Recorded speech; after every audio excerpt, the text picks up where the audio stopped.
RCR, la red que comunica y une al Perú.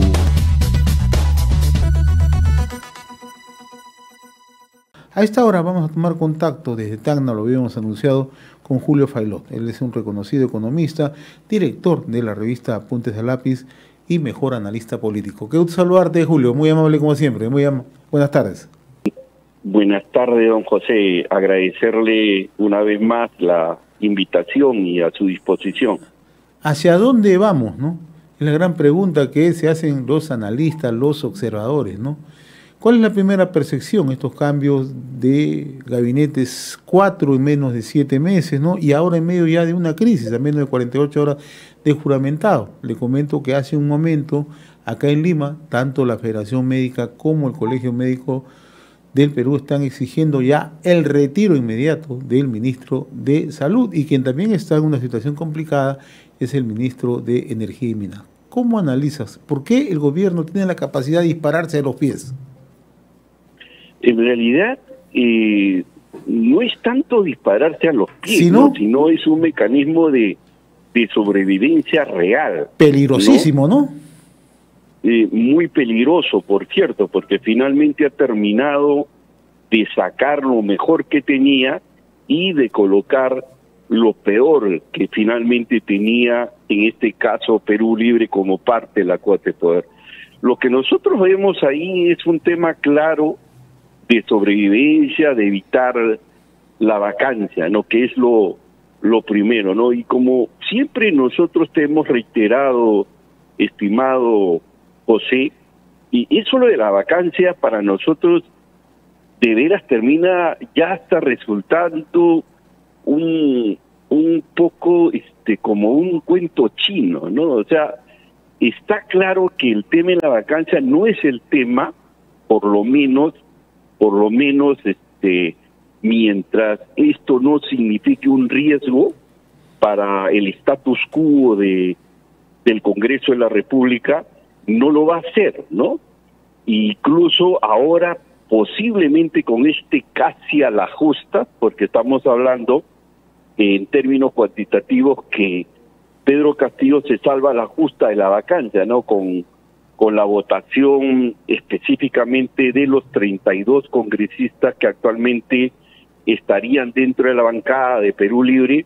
A eso le sumas los 7 congresistas del Partido Democrático, los que salieron y que incluso ahora cuentan con un par de congresistas más. Estamos hablando de 39 congresistas más la bancada de Juntos por el Perú. Y esto sumaría exactamente 44 congresistas, lo que finalmente terminaría de salvarlo de la vacancia, ¿no? Entonces, como te digo, es un gabinete que apostó por lo más específico, más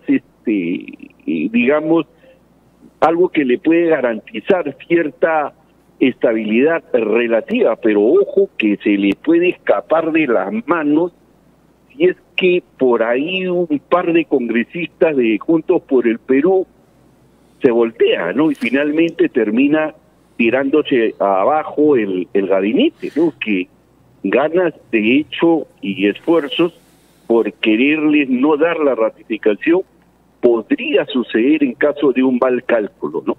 No porque lo quisiera el Congreso, ojo, porque el Congreso de la República no va a gastar una bala, no va a gastar o no se va a colocar al filo de la disolución si es que no tuviera la seguridad de que ellos tengan los 44 votos que los estuviera salvando de ¿cómo se llama? No solo de la vacancia, sino de evitar de que le den la confianza al gabinete, ¿no?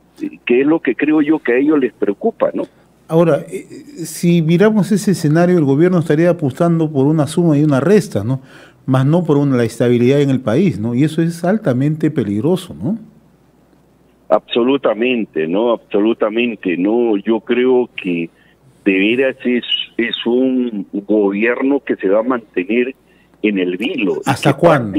La gran pregunta es ¿hasta prácticamente cuándo, ¿no? Sostenido por la mediocridad. O sea, tenemos un ejecutivo y un legislativo, José, lamento decirlo, pero profundamente mediocre, ¿no? Con una clase política, con una izquierda y una derecha mediocre, con medios de comunicación e instituciones mediocres, e incluso hasta los mismos analistas políticos y los constitucionalistas hacen sus análisis, sus conclusiones de acuerdo a la medida del cliente, ¿no? Y estos temas son los que sostienen a Castillo. Castillo debería ahorita, con todos los errores, los exabruptos, con todo lo que ha pasado, no debería ni siquiera tener un 15% de respaldo de la población. Y las encuestas le dan un 28%, o sea, hasta la más pesimista 28% le da. O sea, significa esto de que Castillo durante todo este proceso ha sufrido un desgaste de 5 puntos menos, porque Castillo se ha elegido casi exactamente con un poquito más de un tercio, o sea, con el 33%. Ahorita estamos en 28, o sea, su desgaste ha sido 25. No porque sea un gobierno popular, sino porque la forma como abordan la oposición es de lo más absurdo, ¿no? O sea, lo salva. Yo sostengo, nosotros sostenemos de que este gobierno se va a mantener en el vilo en la medida, porque es un gobierno que debía haberte caído solo y se sostiene justamente por una oposición torpe, obtusa y que comete una serie de errores sistemáticos que hacen que efectivamente se mantenga en el vilo, en el aire. Pero eso no significa que Castillo tenga un sector duro que lo apoya permanentemente, ¿no? Es muy volátil, ¿no? Sí, además de eso, pero en realidad el problema no es ese, no es ese, en realidad. Mira, yo tengo en mi percepción que Castillo, por ejemplo, en este momento ya no garantiza ninguna reforma en el país. No solamente porque está rodeado de gente mediocre que lo ha encapsulado y lo mantiene en una burbuja adormecido, sino porque termina eligiendo gabinetes que efectivamente no le garantizan absolutamente nada. O sea, ¿cómo se le ocurre sacar a su mejor ministro y colocar a un vendedor de cebo de culebra, como es el ministro de Salud?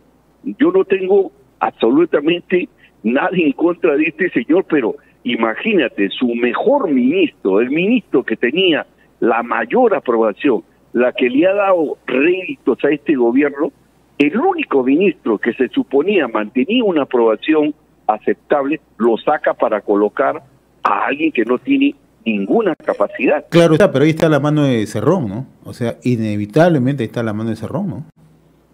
Por ejemplo, ese es un error también de la derecha, ¿no? Por ejemplo, lo que ocurre es que Castillo arma esta estrategia para bloquear la vacancia, por ejemplo. Ese es lo que él está haciendo, ¿no? Entonces, si nosotros tuviéramos la posibilidad de plantear un gobierno de unidad nacional, con un gabinete de ancha base, que exprese de una u otra manera, pues, algunas reformas que son importantes, yo creo que sería otra la situación, ¿no? O sea, yo creo que si es que tuviéramos una posibilidad de una derecha que quisiera efectivamente salir de este atolladero, no le hubieran entregado pues a Cerrón, no le hubieras entregado a Cerrón nuevamente a Castillo se lo han entregado a Cerrón.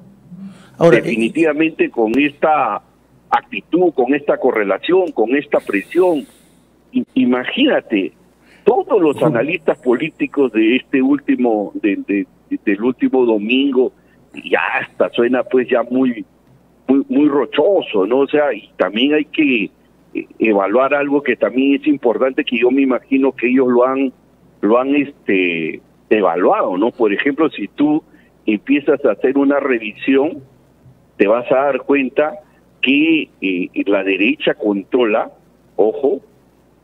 la vida política del país prácticamente, te coloca la agenda de discusión, controla, imagínate, el Congreso de la República, controla la Defensoría del Pueblo, controla el Tribunal Constitucional, los medios de comunicación concentrados. O sea, eso es demasiado exagerado, ¿no? Entonces, Eso la gente lo sabe, ¿no? Y yo creo que más bien la gente termina cerrándose con Castillo, estoy hablando del núcleo duro del sur, que termina porque siente que existe un cargamontón, que siente que existe un cuestionamiento orquestado. Entonces, esto como que suena que hace que se mantenga todavía el gobierno, cuando debió haber caído desde hace rato, mi estimado José.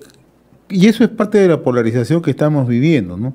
Cuando tú señalas que la derecha toma el control de instituciones, medios de comunicación, muchos de los analistas están cercanos a la derecha, pero también miremos la otra orilla, ¿no? La izquierda, ¿no? La izquierda ha participado en los primeros meses de gobierno, y hay que decirlo con nombre propio.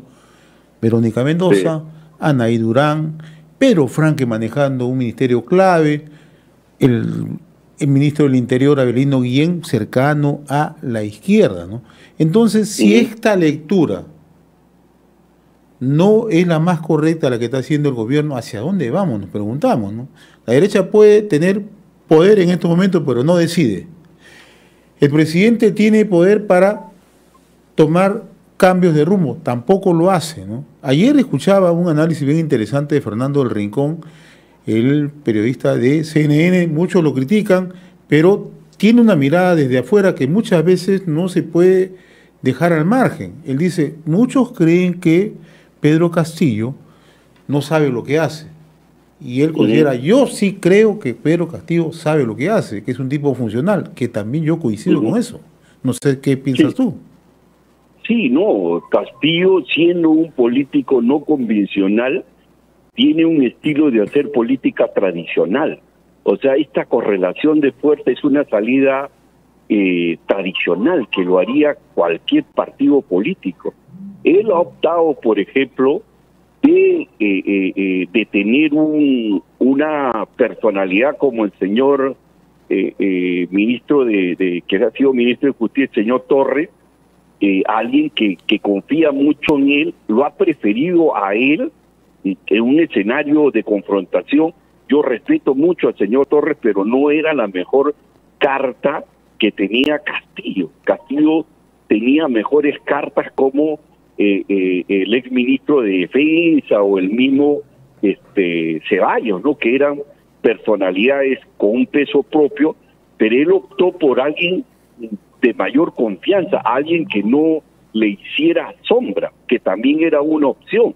Pero creo que la mejor opción, algo más amplio, como por ejemplo haber optado por el mismo Ceballos. Ceballos le dijo, tanto Ceballos como el exministro de Defensa les dijo con mucha anticipación que ellos iban a imponer un gabinete que creo yo que hubiera sido lo mejor, ¿no? Una agenda, sobre la base de una agenda que ya está predefinida sobre el tema de las prioridades que nosotros tenemos, ¿no? En materia de salud, educación, todo este tema del retorno a clase, el tema de la reactivación económica, que es la gran preocupación de todos, ¿no? Pero lamentablemente se perdió una oportunidad más, ¿no? Lamentablemente yo no tengo de veras ya muchas esperanzas en que la crisis se supere, ¿no? El problema es que seguiremos en piloto automático y yo creo que eso es lo que finalmente va a terminar sucediendo. O sea, ya creo que todos sabemos que la política y la economía están corriendo en carriles distintos. O sea, la economía no se afecta con las crisis políticas, ¿no? Salvo que sean temas más de coyuntura, ¿no? Si tú miras el índice de inflación, si tú miras el dólar, el incremento de las inversiones que nosotros creíamos que no iba a suceder, está sucediendo, pero eso no sucede gracias a las medidas que toma el gobierno, sino por inercia. Y eso no significa que estamos bien, ¿no? No significa que estemos bien, porque hay desempleo, hay informalidad, ¿no? No llegan inversiones, o sea, ¿hasta cuándo el piloto automático, ¿no? Y el otro tema, ¿no? Que pocos están viendo, y lo hemos conversado contigo, este es un gobierno que ni siquiera en el tema de la transparencia hace una autocrítica. O sea, sí, todo es una negativa, ¿no? No y no. Sí, Sí, lamentablemente, yo francamente no descartaría, frente a la insistencia que tiene el presidente de seguir nombrando a Tenerizo en el gabinete, de veras, nosotros no descartamos que esto termine en un desencadenamiento de una convulsión social que termine finalmente con la renuncia del presidente Castillo y de Irina Boluarte, con la consiguiente convocatoria a nuevas elecciones. De veras, yo no lo descarto, sinceramente, porque el problema es que hay un unísono orquestado por la derecha y los medios de comunicación concentrados que presionan permanentemente una salida de la crisis con la renuncia del presidente. Pero Julio, imagínate. Mira, lo que ocurre es que en la mirada que se tiene muchas veces de Lima y la mirada que se tiene del interior del país sigue confrontada, a pesar que no debiera ser así, porque hoy las comunicaciones son más fluidas, nos permite tener una interacción mucho más rápida, ¿no? Lo que está pasando con los observadores políticos, ese es un punto de vista, naturalmente, ¿no? Es que muchos confiaron en que, bueno, ya la gobernabilidad tenía que seguir, y los que ahora hay un sector de analistas que están solicitando la renuncia de Pedro Castillo, hasta hace unos meses no lo hacían, sino de tal manera que se ha desencadenado la crisis que ahora muchos creen que eso puede ser la salida más viable. Muchos que consideran que no es la salida más viable, ni siquiera el Congreso tiene una salida por las sumas y restas que tú te estás mencionando, ¿no? Pero es una crisis originada por el propio gobierno, Julio. Sí, bueno, no solo, hay que ser justos ahí, José, no solo por el propio gobierno, no, en realidad, tú tienes, mira, yo acabo de contar 728 titulares de los medios concentrados contra el presidente. Entonces eso la gente lo percibe como algo negativo. Tienes programas dominicales sistemáticamente, o sea, con razón o sin razón, esto no ayuda a una respuesta ciudadana, ¿me entiendes? Por ejemplo, ahorita la gente que convocaba a las grandes marchas están prácticamente paralizados y no convocan a una movilización social. Ganas creo que no les falta, porque sienten como que se van a colocar a la cola de los medios de comunicación concentrados, ¿me entiendes? O sea, yo creo que eso es lo que hay que romper. Yo creo que la renuncia de Castillo va a suceder no porque los medios de comunicación, no porque la derecha siga arremetiendo, sino el día que la sociedad organizada decida salir a las calles, ahí es donde el gobierno se va a caer. Yo creo, y ahí no está ayudando mucho todo este tema. O sea, mira, estimado, lo que es cierto, y esto no puedo yo no puedo negarlo, no puedo, mira, la gente siente de que la oposición de Castillo fue mucho antes que él hiciera un mal gobierno. Es más, era claro que había en marcha una operación de demolición. Esta operación de demolición ha empezado a dar resultados cuando el presidente empezó a petardearse él mismo con su mala decisión.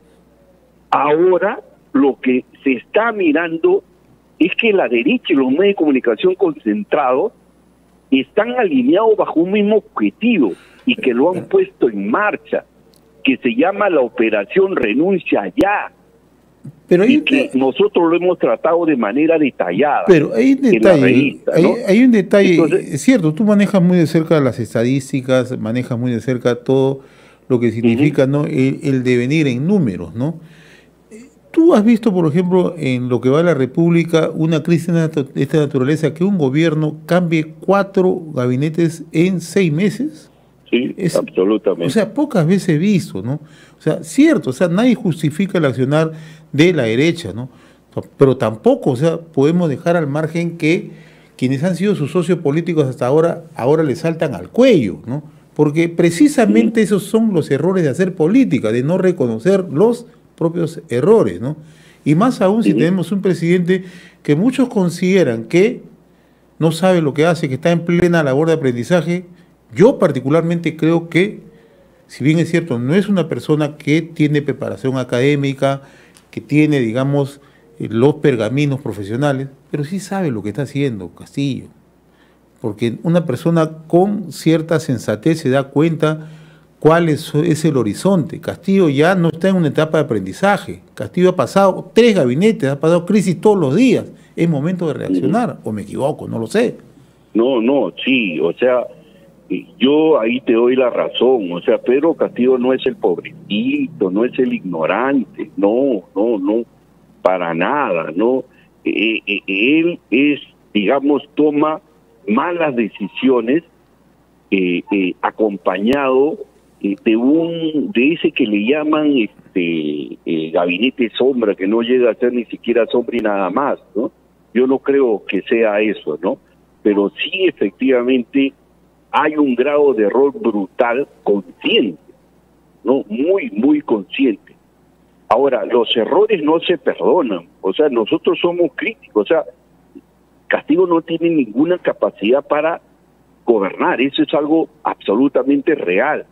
Yo creo que la mejor fórmula hubiera sido que él nombrara un gabinete con un presidente, consejo de ministros, y él dé un paso al costado y deje gobernar. O sea, pero no lo acepta. Y en este asunto, Perú Libre ha tenido pues la mala decisión que en lugar de poder tener una alianza con los que ellos le llaman caviares, ha terminado haciendo una alianza pragmática y darle el ministerio a alguien que no garantiza ninguna reforma para el país. Pero... Y en realidad, estimado José, y nos guste o no nos guste, ganó la izquierda. Y quienes votaron por Castillo votaron por el cambio. Y lamentablemente, por ahí es donde Castillo se va a caer. Eso es lo que yo sinceramente creo. Finalmente, para que nos ayudes un poco a reflexionar sobre este tema, ¿no? Las crisis en el mundo, o sea, de una u otra manera, siempre te dejan enseñanzas, ¿no? Acá en el Perú, todo el mundo hubiera pensado que esto permitiría que la centro derecha o la derecha pueda tener una mayor organicidad. No está ocurriendo, ¿no? Lo mismo está ocurriendo en la izquierda, ¿no? O sea, no tenemos liderazgos en ambos lados. En otros países como en Chile aparecen los bloques y le reclaman al presidente de la República, sean de izquierda o sean de derecha. Acá no ocurre eso. O sea, ¿qué es lo que nos espera si no tenemos organicidad en ambos lados? Muy por el contrario, ningún lado reconoce sus errores. ¿Cómo ves? Mira, es verdad que estamos entre la mediocridad de la izquierda y la mediocridad de la derecha. O sea, en realidad, ni siquiera ante una posible elección, ante unas nuevas elecciones, de veras no tenemos muchas opciones. De la izquierda, lo mejor que podríamos tener de la izquierda, que es la señora Mendoza, por decir de alguna manera, ella, si hubiera nuevas elecciones, ella no podría participar en las elecciones. Por una sencilla razón, no tiene partido, ¿no? Y por el lado de la derecha pues está técnicamente atomizada. Tiene por un lado al fujimorismo en sus 3 versiones, ¿no? López Aliaga, Hernando de Soto y la misma Keiko Fujimori, ¿no? Por otro lado tienes ahí a Plata como Cancha, que prácticamente ya quemó, sinceramente no le veo ninguna posibilidad. A Urresti, por otro lado, mira, yo te digo con sinceridad, lo único que queda es la posibilidad de reconstruir un centro político que excluya a todas estas organizaciones, ¿no? Yo creo que el Partido Morado hubiera sido una opción interesante, ¿no? Una opción interesante, pero en alianza con el Partido de Buen Gobierno si logra inscribirse, o con algún movimiento como Compromiso Perú, que podría ser una opción si lograra inscribirse. Y si lograran la aceptación dentro, popular, ¿no? Que es lo más importante. Claro. En democracia creo que lo válido es que lleguen con votación popular, ¿no? Eso es Sí. lo democrático, ¿no? El Partido Morado Sí. con la justa saltó la valla, Partido de Buen Gobierno todavía no tiene inscripción, ¿no? Sí, está bien, pero fíjate lo que tenemos ahorita. ¿Qué cosa es lo que ha fracasado? El extremismo de izquierda. Ha fracasado la improvisación. Ha fracasado el fascismo, ¿no? ¿Qué queda, estimado amigo? ¿Qué queda, José? ¿Qué queda? O sea, y si no tenemos una opción política clara que termine recogiendo las necesidades más sentidas de la población, difícilmente vamos a salir de este marasmo. Yo creo que es posible reconstruir un centro político, ¿no? Sobre la base, no del Partido Morado, pero sí me refiero a un centro político que termine juntando posibilidades electorales, ¿no? Está el Partido de Buen Gobierno en curso, del exministro de Defensa, tenemos al mismo Partido Morado, por ahí está corriendo un movimiento con mucha fuerza que se llama Compromiso Perú, que está a punto de inscribirse y que concentra más o menos a 20 movimientos regionales de 20 regiones, valga la redundancia, ¿no? Entonces tenemos que reconstruir algo ¿Quién encabeza parecido Compromiso como Perú? eso. ¿Quién está encabezando Compromiso Perú? Compromiso es el señor Bobadilla, si no me equivoco, un cajamarquino Ya. que está postulando. Sí, ellos son movimientos regionales, sí lo conozco, que ha sido ha estado muy ligado a los sectores de izquierda en Cajamarca. Sí, Sí, exactamente. así es, sí lo conozco. Exactamente, ¿no? Entonces, por ahí, ¿no? Y probablemente que se junte con lo más sensato de la sociedad. O sea, lo que ha fracasado y lo que está fracasando y lo que está generando una desorientación son los extremos, que son los que han hecho política y de la mala. De la mala. Muy bien, mi estimado ¿No? Julio, yo te agradezco estas reflexiones en voz alta, que siempre son interesantes en momentos que se requieren escuchar voces, ¿no? No siempre del centro de la capital, ¿no? Sino que, como es el estilo de RCR, recoger, ¿no?, los puntos de vista de los referentes de opinión del interior del país que tienen posiciones interesantes, que tienen alternativas, ¿no?, a los problemas que confrontamos. Un fuerte abrazo, como siempre, Julio. RCR, la red que comunica y une al Perú.